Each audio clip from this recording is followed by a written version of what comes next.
square foot fire training facility, and the proposed 3,200 square foot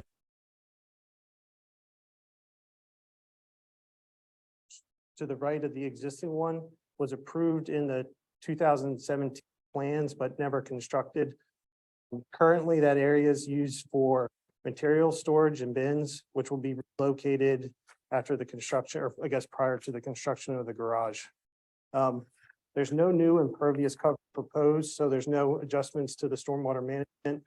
The disturbance will be under an acre, so there'll be no NPDES required. The only clearing on site will be some of the vegetation at the toe of the slope behind the fire training facility. We have done survey out recently, so I don't believe any trees need to be cleared, but just the vegetation to provide 20-foot clearance around the back for the fire trucks. No new parking is proposed, as all the training activities will be outside of the normal operation hours of the public works. And roof drains, I guess there'll be some site improvements, there'll be minor modifications to the existing pavement grades just to allow the construction of these facilities. New roof drains will be installed on the garage, and proposing a new fire hydrant which will connect to the existing service line that enters the firing range. Slide you this way a little bit so you can see the map. Yeah. I'll slide it over.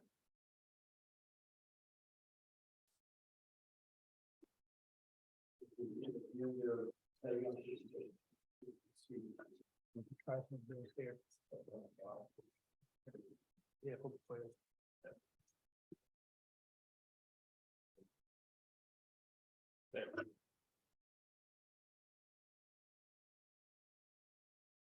There we go. Folks online should be able to see it. Okay, cool. Okay.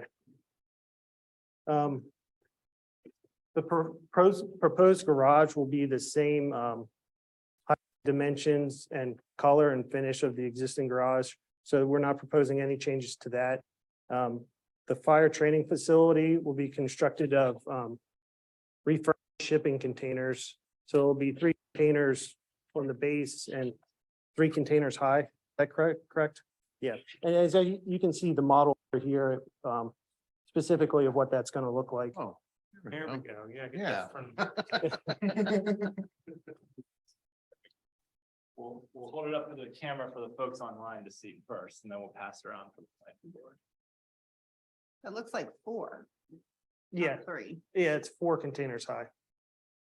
So it'll be approximately 37 feet high at the top of the railing. Just for reference, the garage that it'll be going next to is about 20 feet high. And the salt storage shed to the north is approximately 50 feet high. So it'll fall somewhere in between those 2 structures.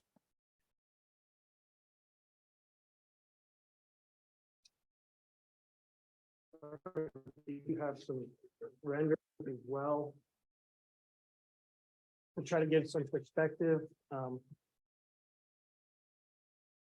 The first view here is the second storage garage. Look from Cedar Boulevard here, looking down on the site. And then the other image to the left, it would be from the entrance there along Cedar Boulevard. And that's approximately what you would see for that fire training facility. The color scheme is proposed. I think the intent is to match the color of the existing garages next to it, so. I don't think the image is a little bit off, but And the railing color is, would it be yellow like that?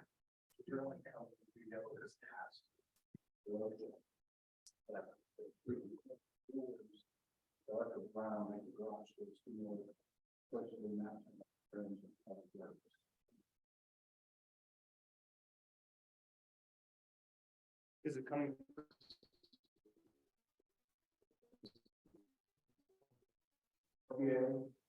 They bring in shipping containers, they fabricate everything, on site, they build a building there, they assemble it, they ship it, and they construct it on site. You pick finishes. You pick whatever color finish you want. A lot of them will get. Yeah. What's the longevity of a structure like this?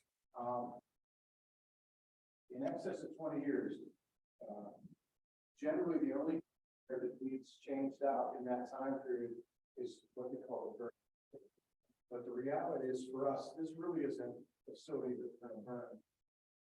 There's a lot of places to burn all the time. You go to the Allegheny County Fire Academy, they're burning almost every year. And they're saying 20 years of it. Our intent is to potentially burn 2 to 3 times a year. And the purpose of this is for us to be able to bring on field weekly as opposed to put a live fire. We have better options to go to live fire training. Other locations. So. I would anticipate it. And the nice thing about it is if something needs changed, they just. Is So it, it's pretty inexpensive, all things being equal, to make any repairs or. and is that just a crane? They bring in a crane to switch them out? So you mentioned that it's not in use during business hours. What are the proposed use hours? Yes. I'm there's questions, I'll figure it out.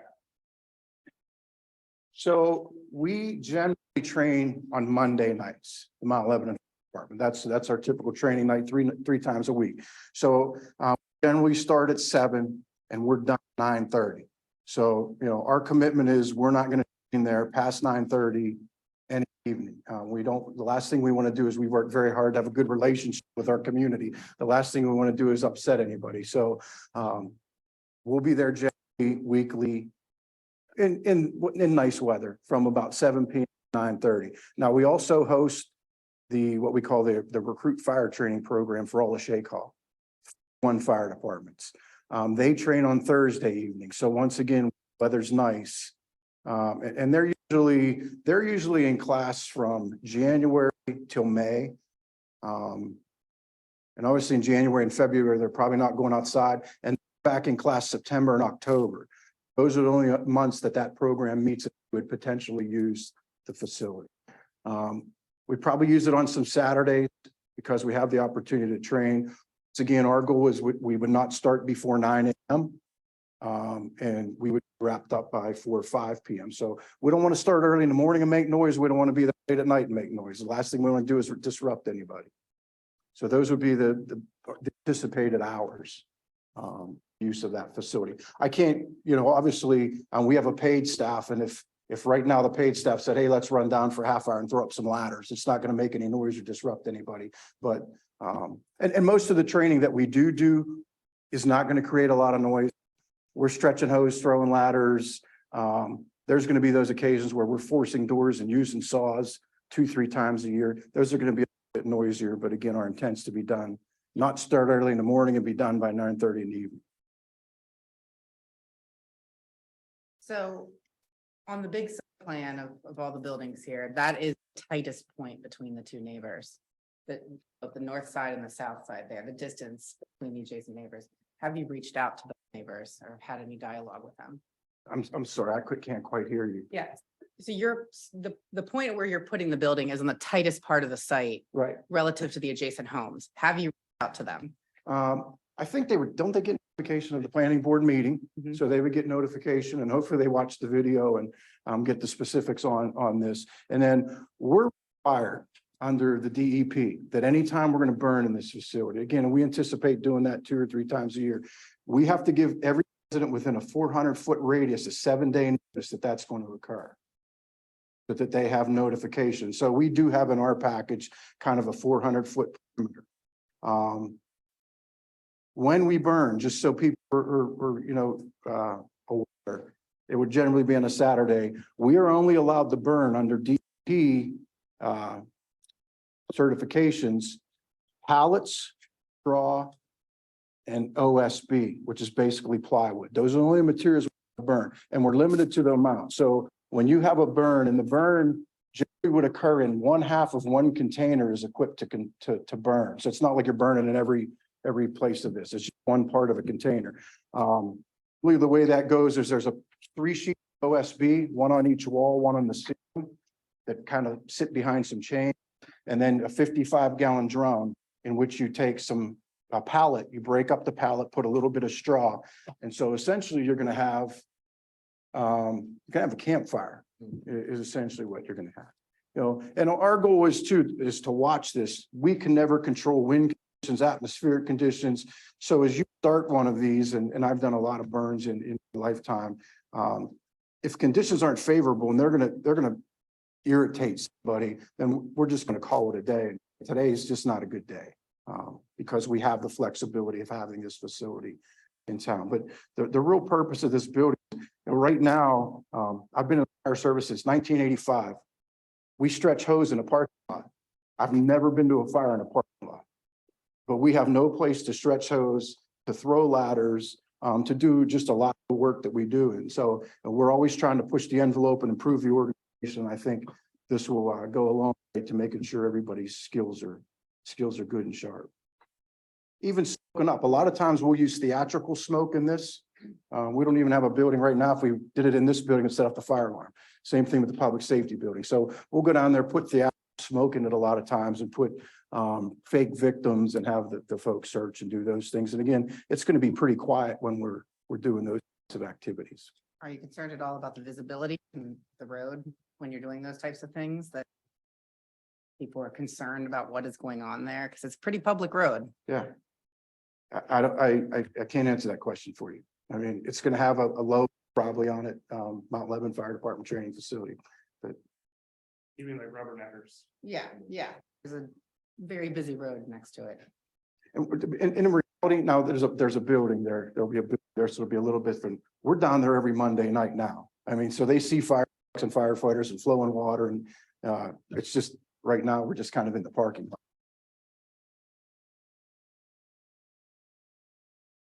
Any other questions? Things that Well, to cover all the bases with the schedule you just outlined, is that presented anywhere on the fire department's website or any other public notification? we have not done anything yet. This is the first step in this process. Or will there be? Yeah, we can absolutely provide, I have this, and I think you've probably, it's talking points, information and talking points. We developed this for our elected officials as we went through this process, kind of thought about what the questions they might ask. And so we could certainly put this document, we could put any of the site drawings that we have on our website. And I would guess the Mount Lebanon would do this. Thank you.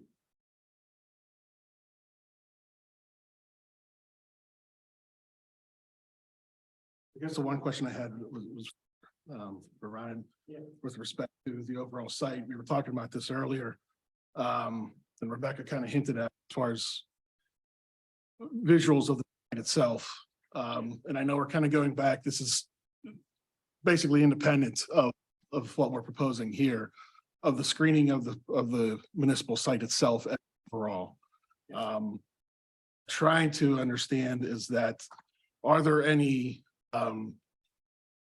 screening vegetation that was originally planned for the site that hasn't taken, that hasn't provided the full screen for the site? Again, as if there wasn't, even the fire facility wasn't occurring. Right. I want to make sure that we need to revisit this, or we need to cover all of our bases, because now we're adding an element that any kind of screening or items can be pinned upon this element, the fire facility. But I want to make sure that from a community standpoint, we have all of our bases covered with respect to screening.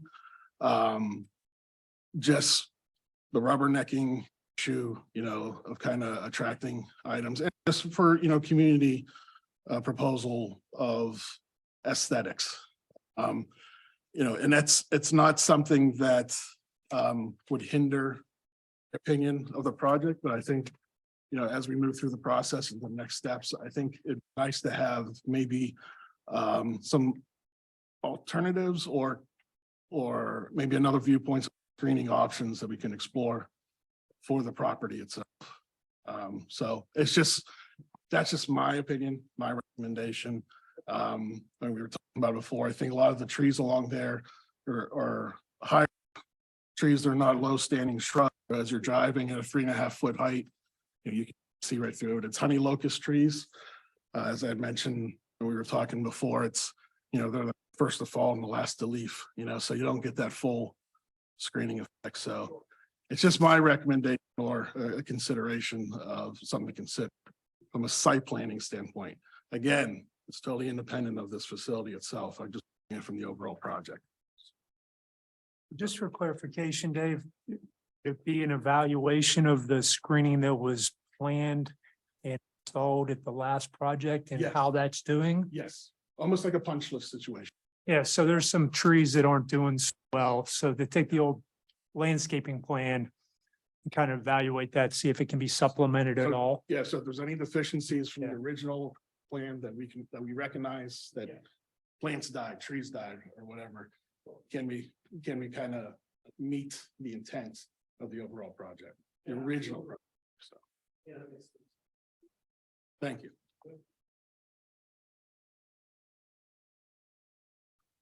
I do want to be clear on my comments that I don't have any issue, obviously, with the training portion of it. It's purely aesthetic and placement that are the most troublesome parts for me to get over here, because I mean, we're 107 feet from the property, of the nearest house, and I know they're above, and I know there's an elevation change, but that's pretty close. And, something that even is gonna burn till 9:30 at night. I'm Well- saying your 9:30 training at night, 2 times a year, if you do it, We wouldn't be burning at 9:30 at night. If and when we burn, it would be on a Saturday. And okay? it would be, it's probably starting at like 9:30, go 1, 2 in the afternoon. We have to clean that out very well. So, not like anything's left in there smoldering or burning, or it all gets cleaned out. It would be extinguished and placed in a dumpster. Well, I bring it up because I'm a resident of this neighborhood, and there is already the mulch facility in Rob Hollow Park that smells terrible. So now we've got smoke on a Saturday and the mulch facility. So as a resident of this neighborhood, that is also part of my concern, is that we're adding to that air pollution that's already there. Once again, I mean, we're committed to being good neighbors. If we find out that just isn't working and it's bothering people and they're complaining, we're just not gonna burn. 99% of why we wanted this building has nothing to do with fire training. We can get better live fire training by taking our trips that we'll continue to do with the Allegheny County Fire Academy, Washington County Fire Academy. The last thing we want to do is make anybody mad. What's the schedule for installation? Once all So approvals, my hope, would be, and we haven't had this discussion, is we have some money coming from the state and our volunteer department is kicking in $100,000. So once we get that funding in place, which my hope would be June or July, we would be able to sign a contract. And most likely that would get the building under construction early in 2024 and in early, probably March, April of 2024. I think construction's only a few days to drop it in place. Do we advertise for them? No, we're not advertising for them. That is the manufacturer, but we're not advertising. One of our volunteers actually built that. Really? Yes, at home. Well, he did a great job. No, Chris Brown did the rendering. Dave Redding is. Nice job. That was very cool to have that one. So thank him for. Never spawn more physical knowledge. And just to ask, there's no utilities into the site, there's no electrical, there's No no. utilities going to the site. so at the night training, it's all illumination off the trucks or whatever. It will be, and there will be some lighting. There's already some light posts there, kind of in the area. And then there will be a placed on the rear of the garage, which will provide lighting to the rear of the building. We'll probably put that on the sensor, so it comes on while we're there and it's gonna go off and, So you're just gonna hose to the standpipe water. or the fire hydrant, yes.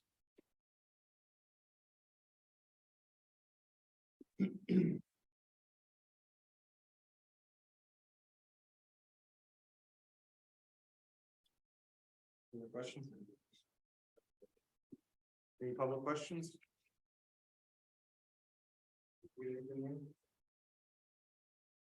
I have not received anything by email. So I don't know, does anybody else in the room have any other public comment? Oh, we have one in the back.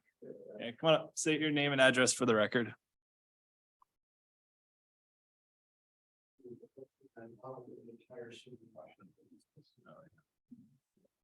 Hello, my name's Jacob Bornacek and I live at 842 Levinson Drive. The only comment I really have is mainly safety concerning.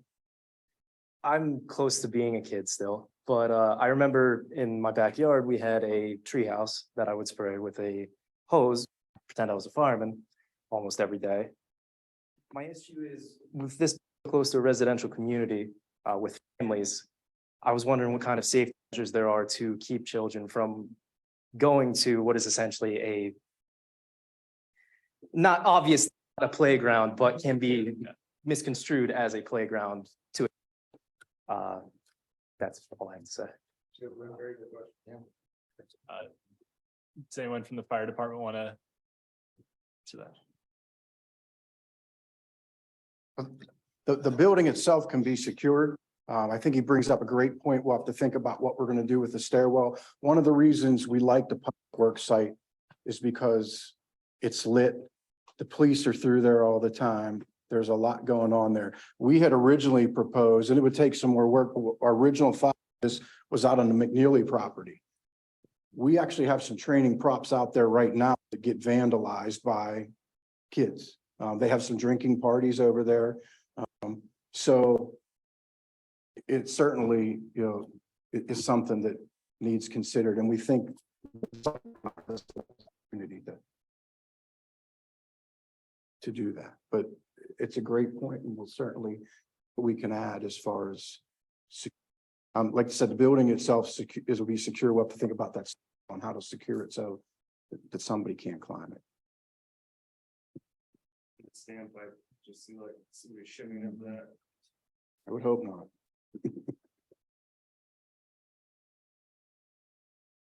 Yeah, and it may be worth putting security cameras out there. I mean, Yeah. Yeah. something that, And we already have some cameras down there yeah, on the that the, site. that with the public police are works. kind of have, like their intersection cameras, so we can keep an eye on it. But I would anticipate it would be much harder at this site that people are not going to as readily try to abuse it or use it or take advantage of it because it's lit and it's a very visible site. The cops are through there all. I'll take that under consideration. Yeah.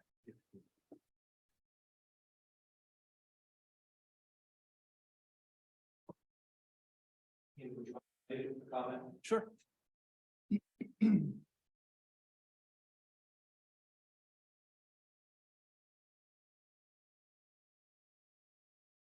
Good evening, everyone. My name is Pete Goslin, and I live at 844 Elm Spring Road, and I'm a volunteer firefighter. So I've been a volunteer firefighter for just over 5 years now. And as a volunteer, I have a full-time day job. And so this is something that I do evenings and weekends and where I can fit it in. Having a training facility available here in town so that I can keep my skills fresh is very valuable. We are doing that now, but we kind of cobble those things together where we can, either at the station or down at DPW. So I was involved with some of the work in terms of exploring which site to select or to bring as a proposal, as well as what would this look like. And I support the idea. I think this would be very good for not only Mount Lebanon, but also for the neighboring communities in their training. So the comments.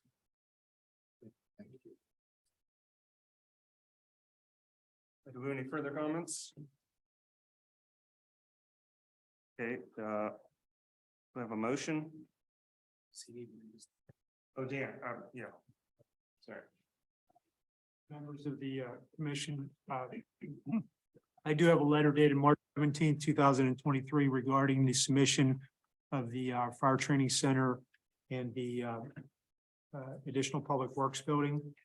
The site's at 1250 Lindendale Drive. It's in the R2 residential district. As we've discussed, the site includes the fire training center and a paved open area and installation of a garage area currently used to store aggregates in the bin. The garage was always planned for the space, but never built. At this time, there's a request from the planning board for the land development, preliminary approval of the land development outlined in the application with regards to the sections of chapter 20, section 16 of the code.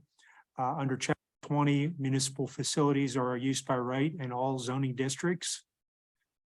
Under part B, chapter 20, part 7, design guidelines and standards. Plans have been submitted and provided for the fire training facility.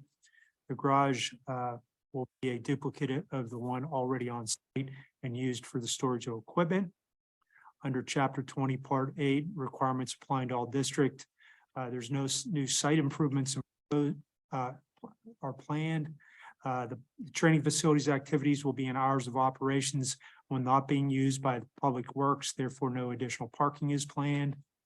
And then under chapter 16, part 5, review procedure for land developments, no additional landscaping is planned.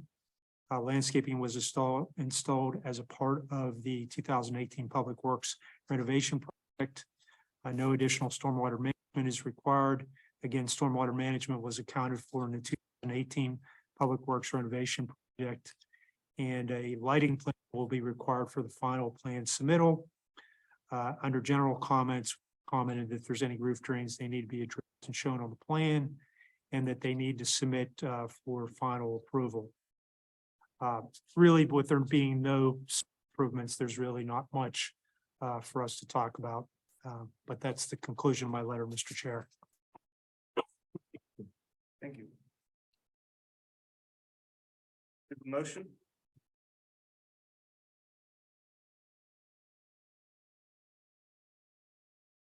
John, I move to grant preliminary approval to the revised site plan at 1250 Lindendale Drive, conditioned upon the municipality addressing items required to be completed prior to final approval, noted in the engineer's review letter dated March 15th, 2023, and any other comments from the planning. It's Andrew George. I'll second the motion. Favor? Aye. Opposed? I'm voting no. Okay, the motion carries. No new business tonight. Our next item is the comprehensive plan update. Discussion of the comprehensive plan update.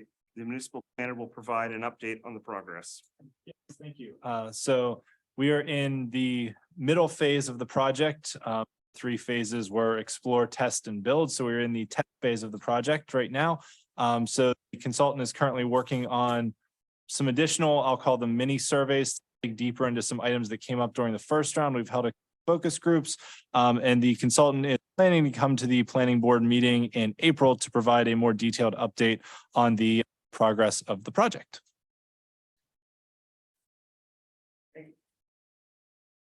Citizen comments. The board will now accept public comments related to items not appearing on the agenda. Are there any public comments? If anyone on Zoom has a comment, please email it to me.